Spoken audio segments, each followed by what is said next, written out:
Hello everyone, this is Koji from Celestial Rhythms. Time of disillusionment. That's what it is right now on all levels, on all sides of the palette. Today, January the 23rd, Saturday, the Sun is exactly conjunct Saturn. That's here at 4 degrees and 20 minutes Aquarius. This is Saturn. And here is the Sun at the exact same degree at 10 p.m. Eastern Time, Washington Time. This is an important moment, the yearly recharge of solar energy onto Saturn, and in the same moment it's the Sun which is charged up with Saturn's frequency freshly. So this is a starting point how Saturn's energy will be manifesting over the next 12 months. So this is a seed point, and that's how you have to look at it. So Saturn is about law and order on one side, on the other side of about restrictions and tyranny.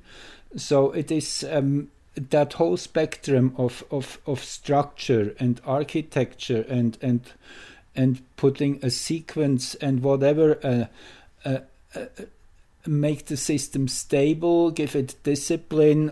So there's these many ways Saturn can express in each situation. Sometimes it's about running against an obstacle, and sometimes it's about getting that mature approach. So it can be really many things. But let's focus on the collective struggle we are in right now as humanity, I would say. Yes, it's centered on the American nation, but as we know, this is just the fractal for the whole planet right now. Everything is focused there. Whatever will change in Washington is affecting everyone. We know that all. It's not a mystery, not a secret. So that's why I am doing mostly charts for Washington DC, as this is where the deals are made, where the casino sits, if you want, where all the big power manipulations are emerging from. Yes, there are power centers, but there's no question Washington is at the leading edge. We have learned that through the last 4 years. Trump has really re-established that position in a beautiful way. So Sun-Saturn conjunction, the moon was at 9 degrees Gemini, or will be. Actually, we are speaking of the future here as I'm recording that. We're still a few hours away from that moment. 9 degrees Gemini, and that is the American nation's Uranus, as you see here on this chart, 8:55 Gemini, the moon here at 9 degrees or something, just activating this American nation's Uranus. Uranus in the 6th house is, among other things, standing for the military. It's also standing for realization, breakthrough, and this Uranus is critically planted here in the American nation's chart between that Nessus Orcus opposition. It's kind of making a T-square. So this is a very powerful aspect in the American chart. Again, reminding those of you who are kind of new, Nessus, that is the pathological aspect of our society in a most general way speaking, which is expressing right now, as we know, through the deep state mostly, and the abuse which is happening, the power abuse and whatever, the trafficking and child abuse and you name it. And Orcus is the connected with alchemy and ritual. It is in the good way. Orcus is the one who is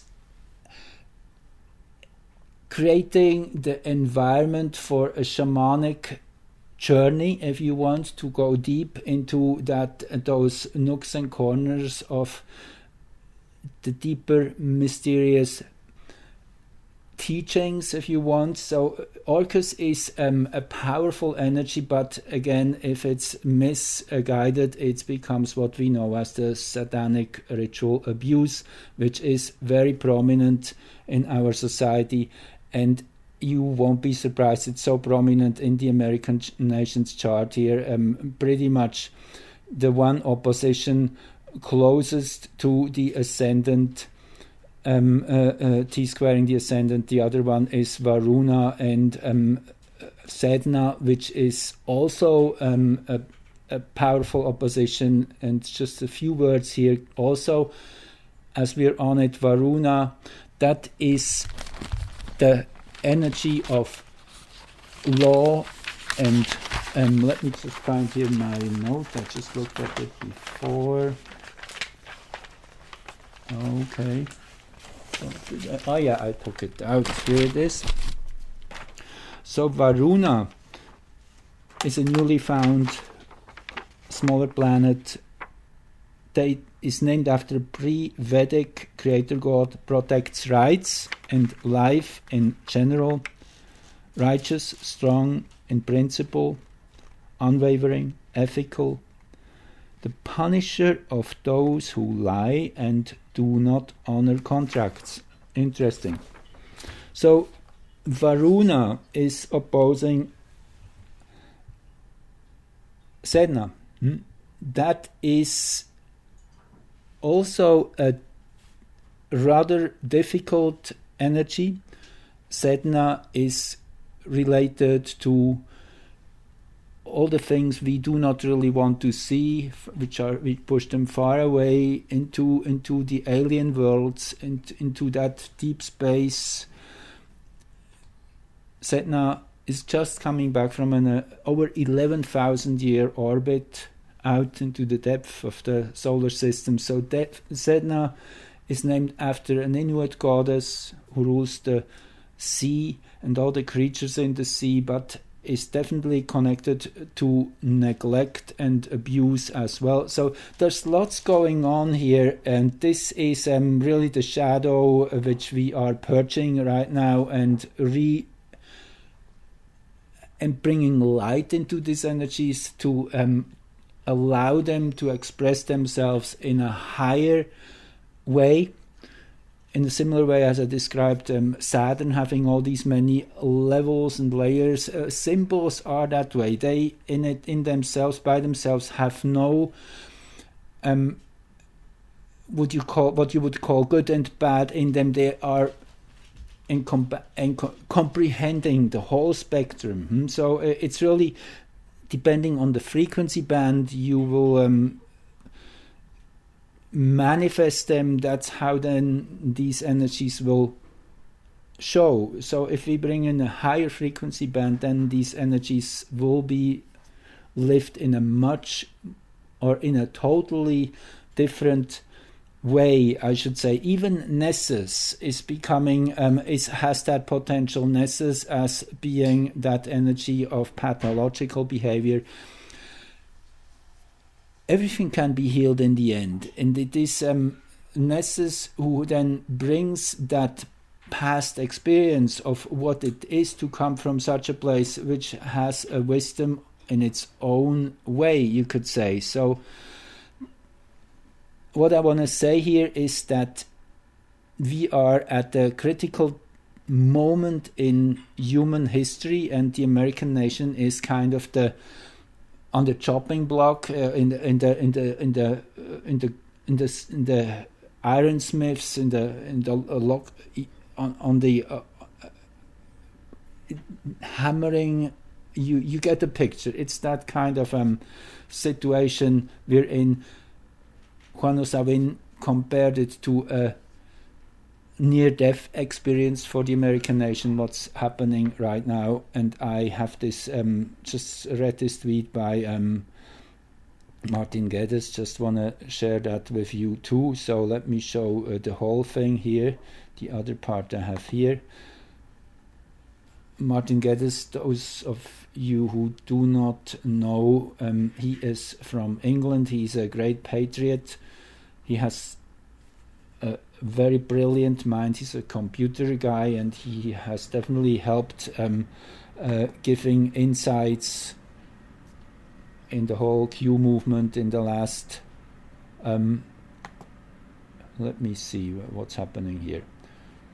Okay, where is the other one? Okay, I guess it just jumped back to small here. Let me read. Okay, now I lost it. Okay, just bear with me. Here it is. Okay. So quick summary, what I believe is happening behind the scenes. The Biden show is being put on by the military. Washington, D.C. is the capital of the defunct and bankrupt corporate republic. The White House is the booby prize. Well, you can read it all yourself at Martin Gaddis. It is on Gab. Okay. Anyway, you can stop the screen and read it. So let's go back to astrology here. As I say, let's go back to what's happening now. Remember Uranus we were talking about. Now this Uranus is activated by today's moon. Interesting here is the cardinal cross. It is that moment of adjusting to a new reality, and with Libra here at the ascendant in Washington. This is actually, you see the midheaven of the American chart. So it's pretty much the consciousness axis of the nation is undergoing a reset. That's what this really means. Just okay, everybody turn their heads. Look into this direction now. That's kind of what it is.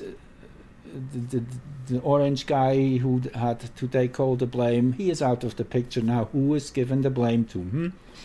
Yes, I guess that's the whole show in a nutshell, what we are seeing. And him, the president of the last 4 years, missing out of the picture. It's kind of, he created a vacuum. This is an interesting scenario we are in here, really. It will be highly interesting. This is a great show. I totally agree with many commentators. So don't take it too serious. For example, as we know, Trump took the suitcase with the nuclear codes with him when he went to Florida. This should tell you everything. And New York Post had this meme up that, or whatever, their opinion that there was a second set of nuclear codes now given to Biden as well. Well, I mean, it's a contradiction in terms, because the president is the only one who has these codes, so who else would have a duplicate of them? Anyway, it just shows you the short-sightedness of these media. If you just think for 2 cents, you will see they are just making things up. So that's kind of the energy of Saturn today. It's that refocusing and readjusting to a reality with that moon activating Uranus. It is that all comes into frequency.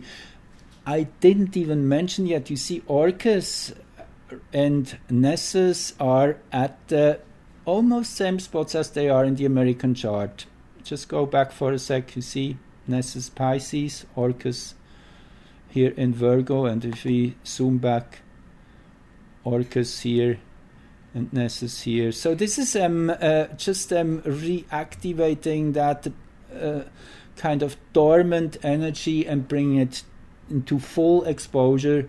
That's what is happening these years, because these are very slow moving points.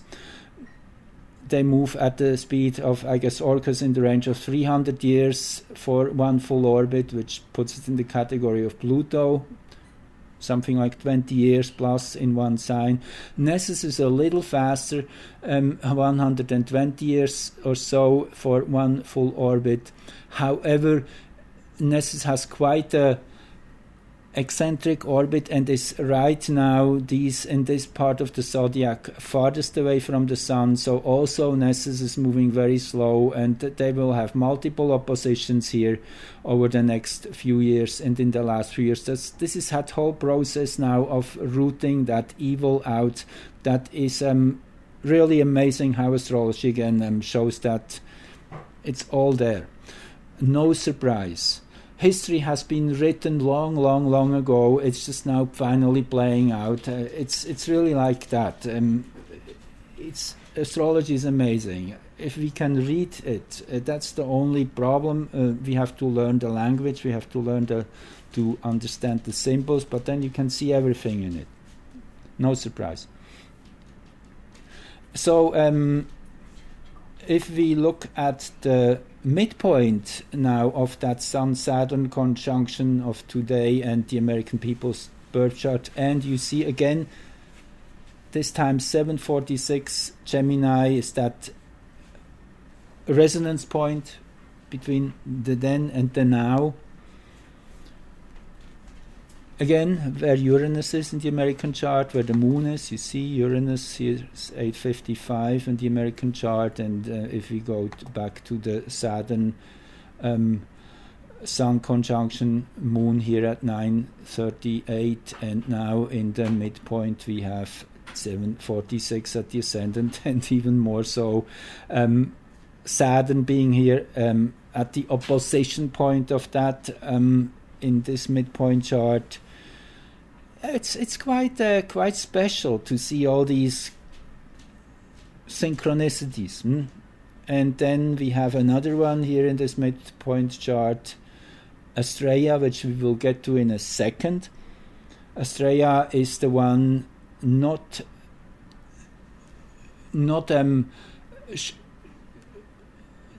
stepping back from taking on responsibility to resolve problems. It's kind of rolling one's sleeves back and getting one's hands dirty and doing the necessary job. That's kind of the energy Astrea is representing. So that's beautiful. That shows it's really happening. There's a cleanup operation underway on all levels. You see particularly here, and I mean it's really unbelievable, the synchronicity. You see, this is now the midpoints. October 1898. Again, the halfway point between when the American nation was born till now, the resonance point. So, Nessus 8 degrees Pisces, Orcus 12 degrees something Pisces.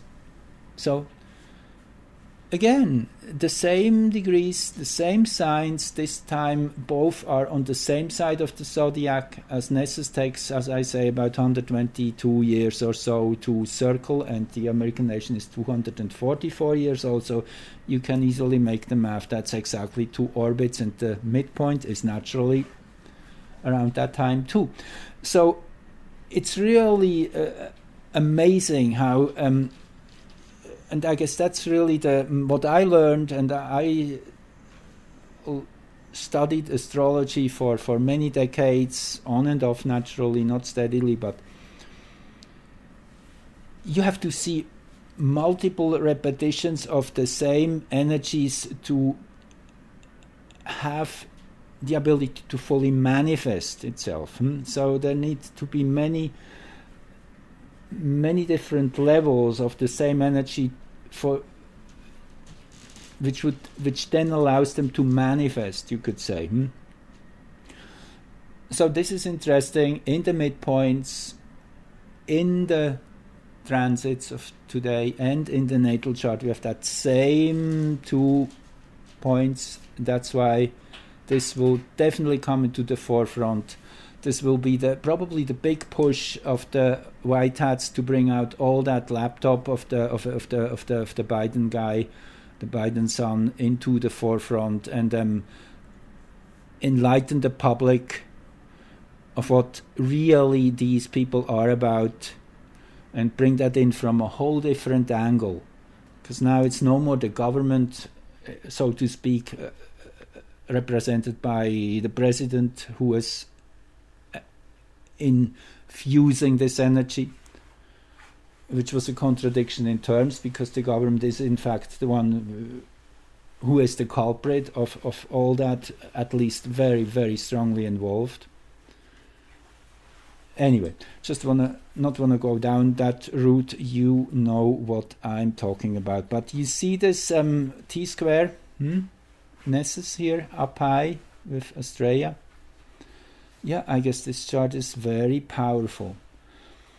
Let's just move on to a couple more charts, because they're feeding into the same theme. So just tomorrow, 24th, in heliocentric astrology, there's an Astrea-Juno conjunction. Now this conjunction, let's just go back, this is, and again, the geocentric chart for today.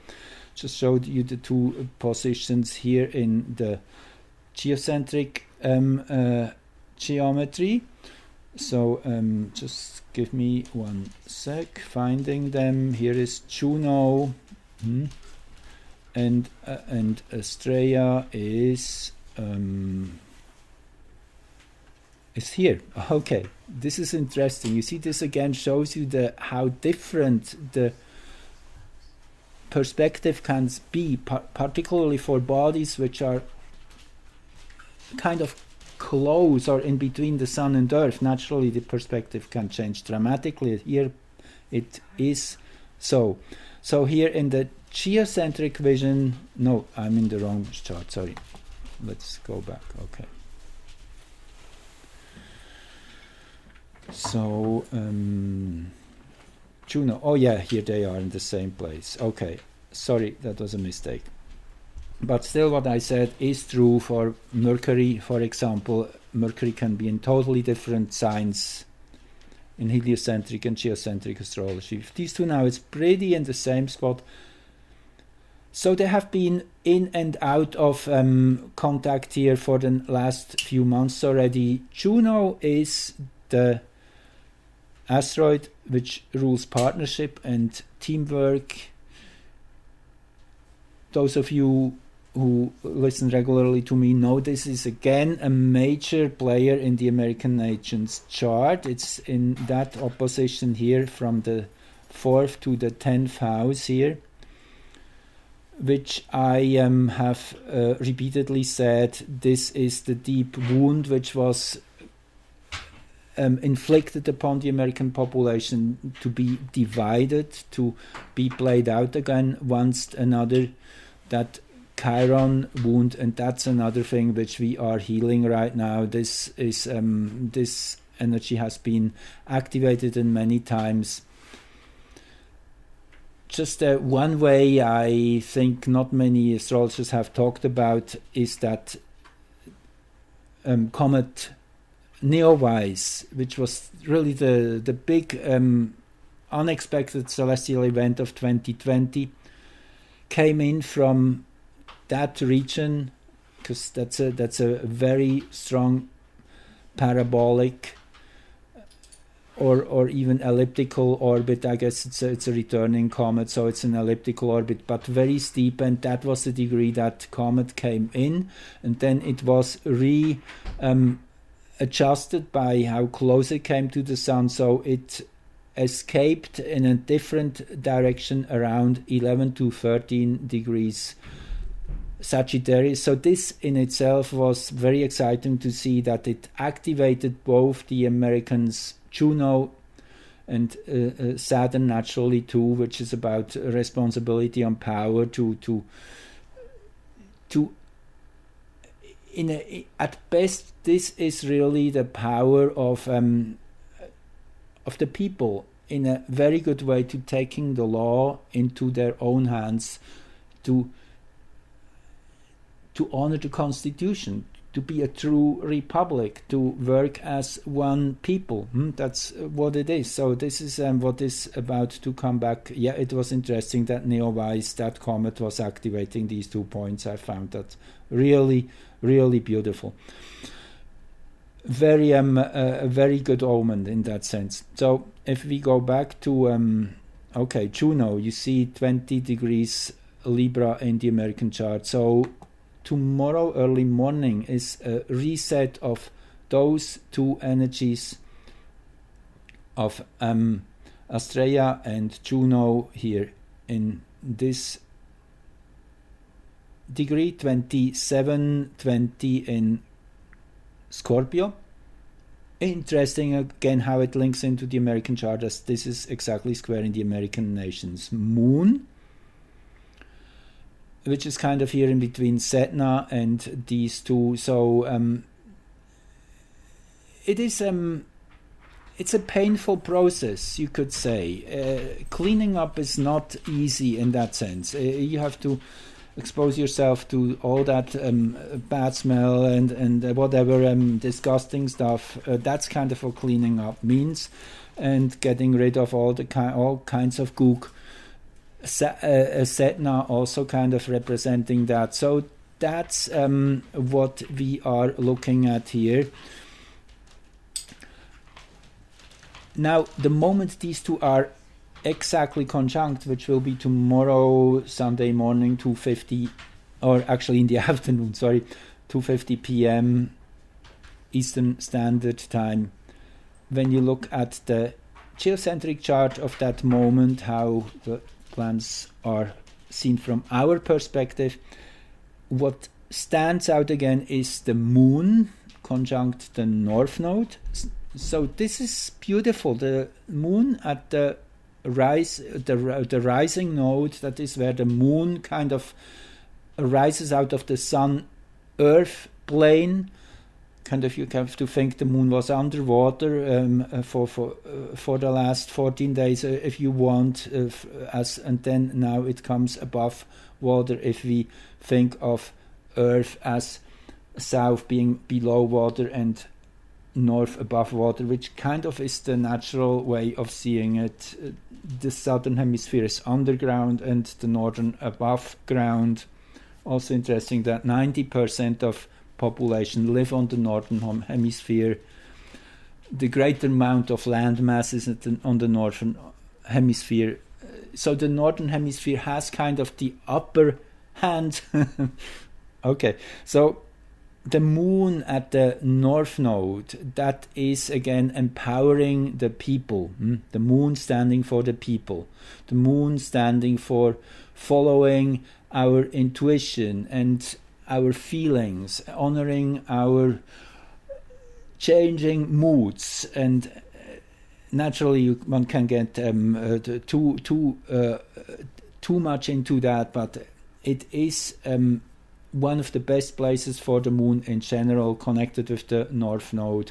It helps us to really look at what we are meant to focus on in an evolutionary sense, which is the north node, which is where we are meant to evolve towards right now in this present time.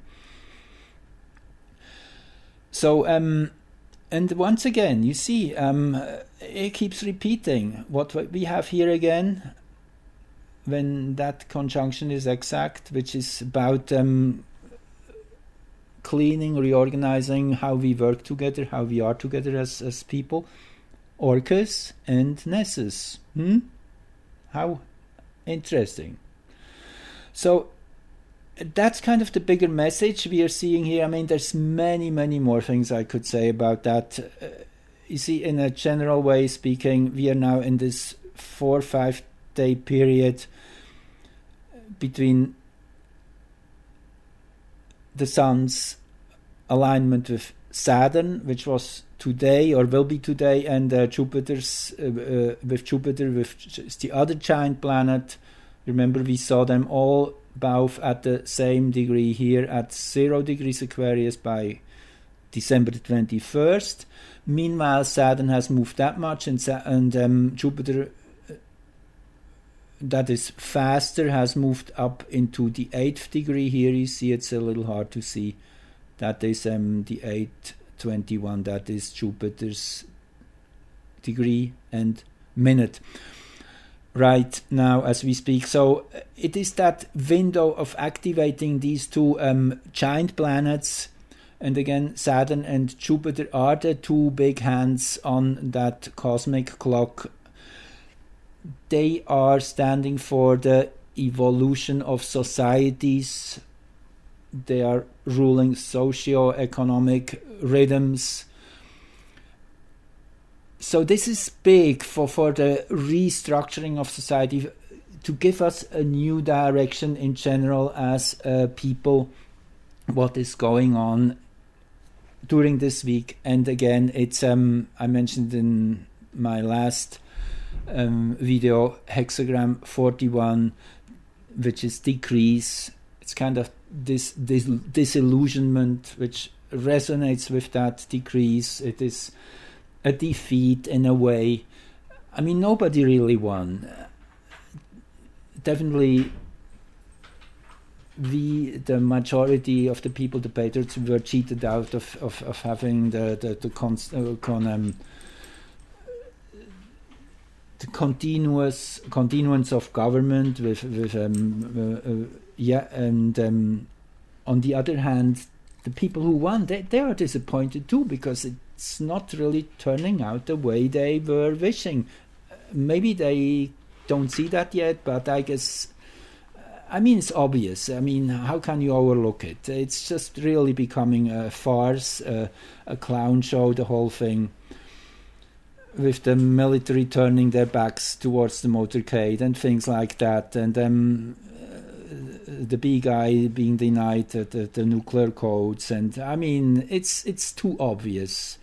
It's all too obvious that this is not what they want to tell you. So anyway, there's lots and lots going on right now. The last chart here is that midpoint again between the this is just the geocentric chart for that moment. Tomorrow afternoon. Sorry. When this is another one. Sorry, I'm not looking at what I'm speaking about here. That's the Saturn Varuna opposition of the 17th of January. I just added that quickly here, I guess. This is the moon here again between Neptune and Ceres. So Saturn Varuna, Varuna, you remember, was just, I talked about it, that energy. I repeat the keywords here. The pre-Vedic creator god protects our rights, and life in general is righteous, strong principles, unwavering and ethical, punishes those who lie and do not honor contracts. So that was an interesting opposition just a few days ago. Again, these move slow. They are within that 180 degree angle for quite a while. Saturn here and Varuna over here at 4 degrees 17 at the time. Heliocentrically, but this is the geocentric picture, I guess. Let me see. I have the heliocentric one too. Okay, or I can just do this. No.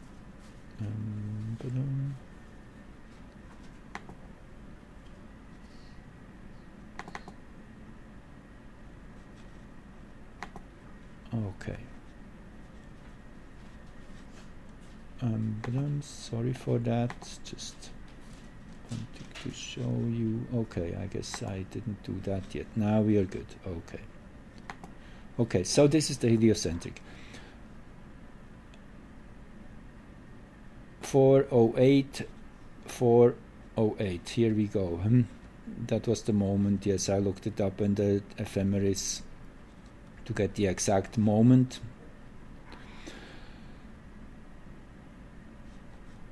Heliocentric, Mercury conjunct Chiron.